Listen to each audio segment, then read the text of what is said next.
singer who Simon described as having a voice like liquid gold. Which coincidentally is also what Simon uses to wash his face. Liquid gold. It's Alice Fredenham. What's your name? Alice Fredenham. And how old are you, Alice? I'm 28. 28, and you're from where? Hertfordshire. Do you have a day job? I'm a beauty therapist. Okay. Have you brought anyone with you today? No. Every now and then, a TV talent show gives us a moment that's more than just a performance. It becomes a memory, something genuinely human and moving. Back in 2013, we got one of those moments. A shy beauty therapist from Hertfordshire named Alice Fredenham walked onto the massive Britain's Got Talent stage looking terrified. But for the next 2 minutes, she held millions completely spellbound. Her voice, haunting, mesmerizing, and impossibly beautiful, filled the room, leaving behind stunned silence and then a thunderous, heartfelt ovation. The world was convinced. A new star had just been born. The judges were in awe. Simon Cowell, a man not exactly known for exaggeration, was visibly moved and gave her a label that would stick: liquid gold. It felt like a coronation. The media went wild, the public was obsessed, and a major record deal seemed like a sure thing. She was the shy songbird with the golden voice, a real-life fairy tale unfolding right before our eyes. But then, almost as fast as she arrived, the golden voice went quiet. The headlines disappeared, the TV appearances dried up, and the promise of a glittering career seemed to just evaporate. For the millions who were so touched by her vulnerability and talent, a question started to bubble up on internet forums and fan pages. What on earth happened to Alice Fredenham? It's a story that goes deeper than a forgotten contestant. It's a story about the collision of incredible talent and crippling anxiety, the true cost of fame, and the quiet battles that happen long after the cameras are turned off. Her voice was called liquid gold, and millions were sure she was the next big star. But just as quickly as she appeared, she vanished. So, what really happened to Alice Fredenham? We're going to uncover the story of her battle with crippling stage fright and the choice she had to make between fame and her own well-being. We'll trace her journey from that unforgettable audition to her quiet disappearance and look at why she stepped away from a world that was ready to give her everything. This is the story of the woman behind the voice, a story of hope, heartbreak, and the tough road to finding peace away from the spotlight. To really get the Alice Fredenham phenomenon, we have to go back to early 2013. And here's something a lot of people don't remember, or maybe never even knew. Her big break was actually a complicated tale of two very different auditions on the UK's two biggest talent shows. This detail is key to understanding the pressure that would later define her career and the controversy that followed her around. Before she was the shy, trembling singer on Britain's Got Talent, Alice, then 28, had already auditioned for a rival show, The Voice UK. That audition, filmed months before BGT but aired around the same time, showed a completely different Alice. On The Voice, she came across as bubbly and confident, surrounded by her family. She joked with the hosts and talked about how age had made her more self-assured. For her song, she chose the sassy, upbeat classic, The Lady is a Tramp. The performance was good, even professional, but it just didn't land. None of the four coaches, Jessie J, Tom Jones, Will.I.am, or Danny O'Donoghue, turned their chairs. The feedback was polite, but brutal. They called it safe, maybe more suited for a lounge singer than a star. For any artist, that's a tough public rejection. For Alice, who later admitted she struggled with not feeling good enough, it was a devastating blow that shattered her confidence. And that's the crucial context for what happened next. Haunted by that rejection, Alice made what she called a massive decision to try out for Britain's Got Talent. But this time, she did it differently. She didn't tell a soul she was going, terrified of letting her family and friends down again. When she walked onto that BGT stage, the confident persona from The Voice was gone, replaced by a raw, visible vulnerability. She was physically shaking, her voice barely a whisper as she talked to the judges, confessing her intense stage fright.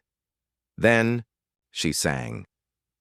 The song choice couldn't have been more perfect. My Funny Valentine. Unlike the brassiness of The Lady is a Tramp, this was a song of pure, aching vulnerability. From the first note, the air in the auditorium changed. It went completely silent. This wasn't just a performance. It felt like a confession. Her velvety, rich voice was completely captivating. It was, as Simon Cowell put it, the most mesmerizing, sultry, sexy performance. When the song ended, there was a split second of silence before the room erupted. Alice just stood there, tears streaming down her face, totally overwhelmed. The audition went instantly viral, getting tens of millions of views on YouTube. But this sudden fame had a catch.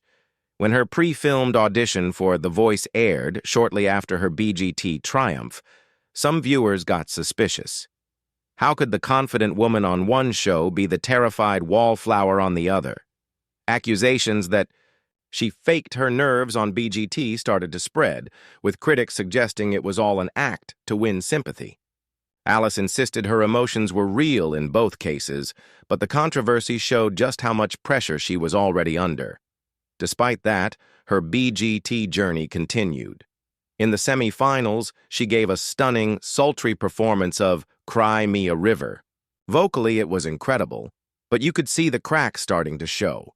She made one tiny mistake that most people wouldn't have noticed, but it reportedly sent her into a spiral of self-doubt. After the performance, it was reported she was too overwhelmed for an interview and had suffered a panic attack backstage.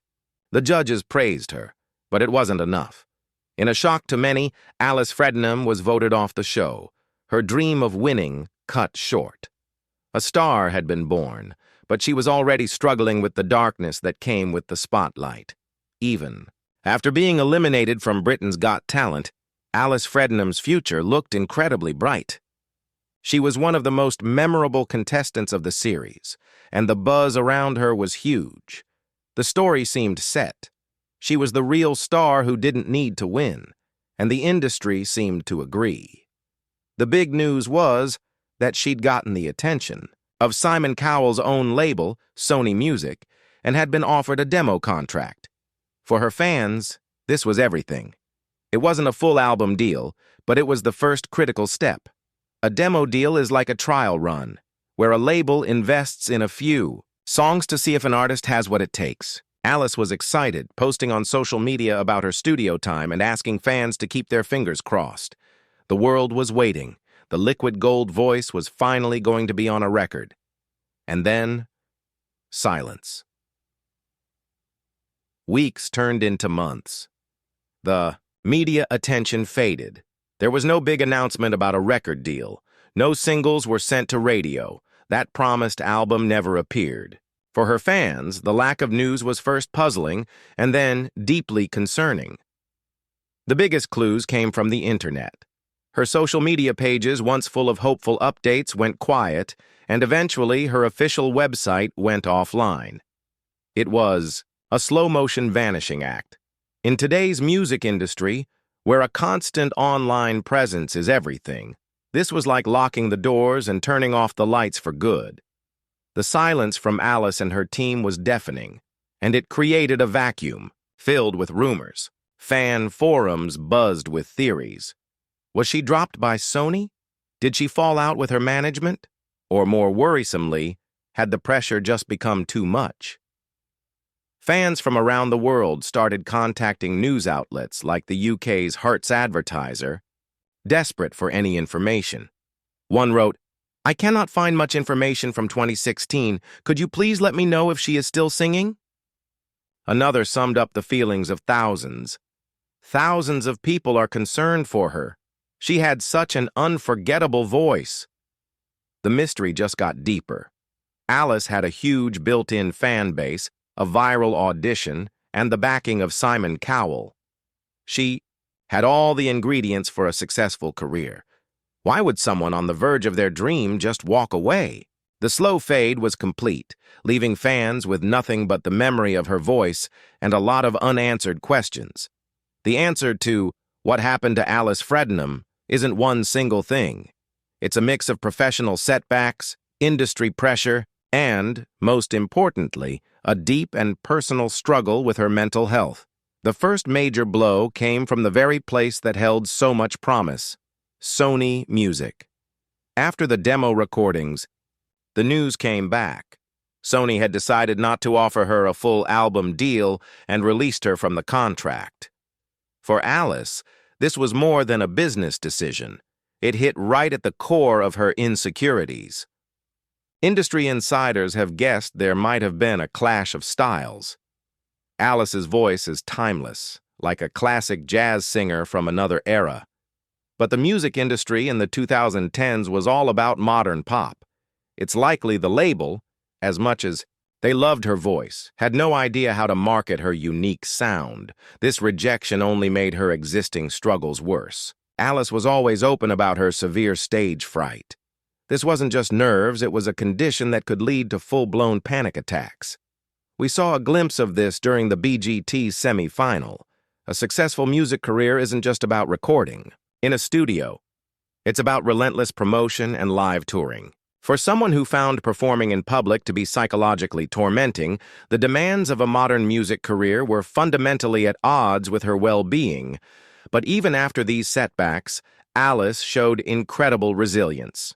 In 2015, she turned directly to the people who had always had her back, her fans. She launched a Kickstarter campaign to fund her debut album independently. It was a brave move, a way to make a career on her own terms. Her fans rallied around her, and she successfully raised the money she needed. For a moment, it looked like the fairy tale was back on. In 2017, her album, Under the Covers, was released in partnership with the independent label Cherry Red Records.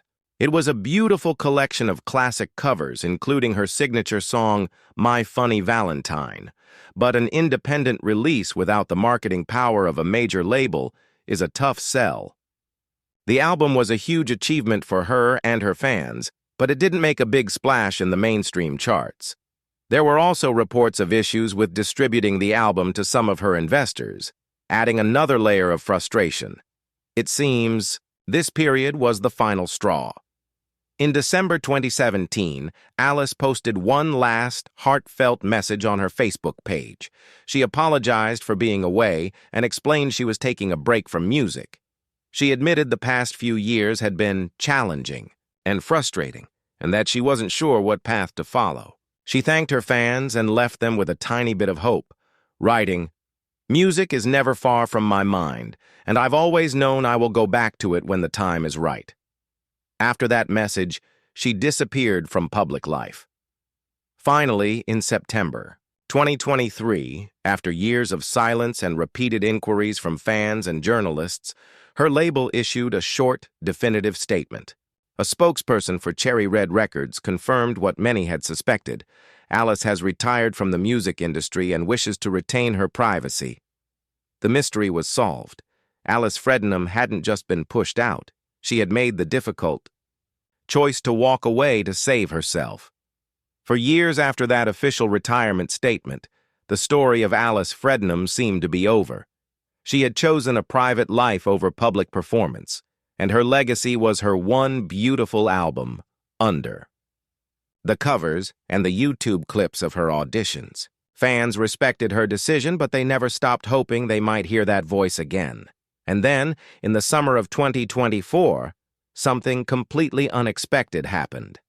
After years of total silence, a new song quietly appeared on streaming platforms. Like Spotify and Apple Music, it was a single, a brand new recording from Alice Fredenham called Air. There was no big announcement, no press campaign, just the song itself, appearing out of nowhere. For the devoted fans who found it, it was a moment of shock and pure joy. The release of Air seems to signal a new chapter, one that's happening entirely on her own terms. This wasn't a comeback orchestrated by a label. It was an independent release, a quiet step back into music, free from the pressures that plagued her before. It wasn't a loud attempt to reclaim the spotlight, but an act of pure artistic expression. It feels like Alice sharing her music simply because she wants to. So what is Alice Fredenham doing now? As of mid-2025, her public life is still almost non-existent. The release of Air in 2024 was a huge development, but it hasn't been followed by news of an album or any live shows. She has successfully reclaimed her privacy. It seems Alice has found a delicate balance. She hasn't given up on her music, but she has separated it from the toxic parts of the industry that caused her so much pain. She's a private citizen who, every now and then, may decide to share her art with the small, dedicated community that has always supported her. She's no longer chasing the dream the world thought she should have. She's quietly living life on her terms, where her well-being comes first. The big reveal, then, isn't some dramatic exposé. It's a quiet confirmation of her choice. The release of Air isn't a comeback in the traditional sense. It's a hopeful whisper, letting us know that the liquid gold voice hasn't been silenced for good. It's just singing on its own time in its own way. The story of Alice Fredenham resonates so deeply because it reflects our modern obsession with fame. We were captivated by her fairy tale story, the shy, undiscovered talent who became an overnight sensation. But her journey makes us ask a tough question. What happens after the cameras turn off and the story we were sold is over? Alice's journey wasn't a simple rise and fall. It was a human story about a fragile gift clashing with an industry that often demands too high a price. Her voice was her superpower, but her stage fright was her kryptonite. In a world that often thinks visibility is the only measure of success, she made the radical choice to become invisible to protect her inner peace. Her legacy is really twofold. First, there's the undeniable magic of her BGT audition, a moment that is still one of the most watched and beloved in the show's history. But her more important legacy might be in her decision to walk away. It wasn't an act of failure, but an act of incredible courage and self-respect. She reminds us that behind every viral video is a real person, with real fears and breaking points.